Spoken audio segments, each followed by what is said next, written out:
Now, what essentially did happen was that there was an Indian patrol which went through that valley, the Galwan Valley, as you can see in that image, to a particular point which is marked out. And that is the point which is called PP14 or Patrol Point 14. That's right on the line of actual control between India and China.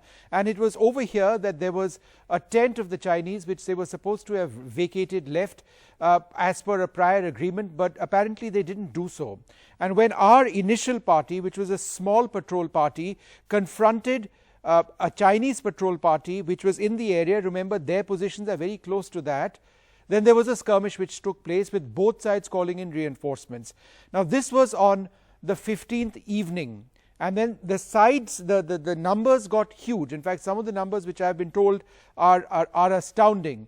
To say the least, several hundred soldiers on each side, and these were fisticuffs which took place, there was stone pelting which took place, and there were batons which were used by the Chinese, and we had these as well with nails on them. It was absolutely barbaric. Some of our soldiers actually fell into the Galwan River in some of those areas. The Galwan River, even now in the month of June, is extremely cold. It's not very deep. It's about 6 feet deep.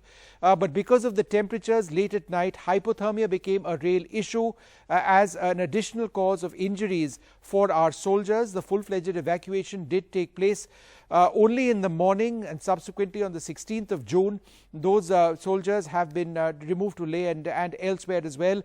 And the mortal remains of those who've been killed in action have also been removed. Now, we have observed Chinese soldiers being evacuated by helicopter and by ambulances in that area, PP14. In fact, we've got further reports as well which give you satellite imagery from yesterday itself, where I will show you newer images of that entire issue. In fact, we can come to that right now.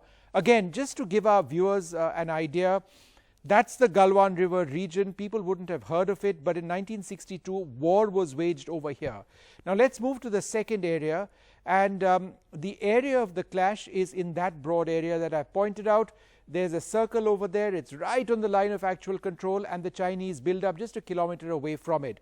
If this appears slightly unclear, then let's just try and give you the new satellite images which have emerged. But before that, just another angle.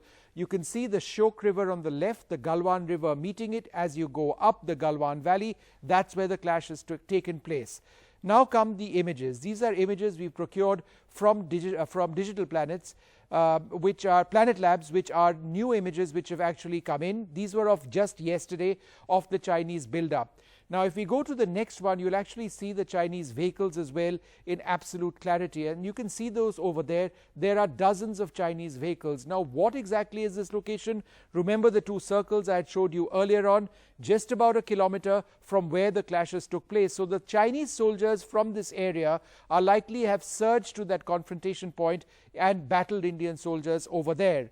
But let's keep looking. Chinese ultimately took away their casualties in ambulances as well. They were heli-lifted away from that area. So these pictures are important because these pictures are just of yesterday. As I mentioned in the start, 1962, there were clashes over here. So the big question over here, why have the Chinese come in? After 1962, they withdrew, and the answer is very simple. It appears at this stage, it's this road. Durbuk in the south, Daulat Beg Oldi in the north, the Galwan River right on the side, and that's the road they didn't want India to access as much as we wanted to, but that road is complete, and that's what they were targeting.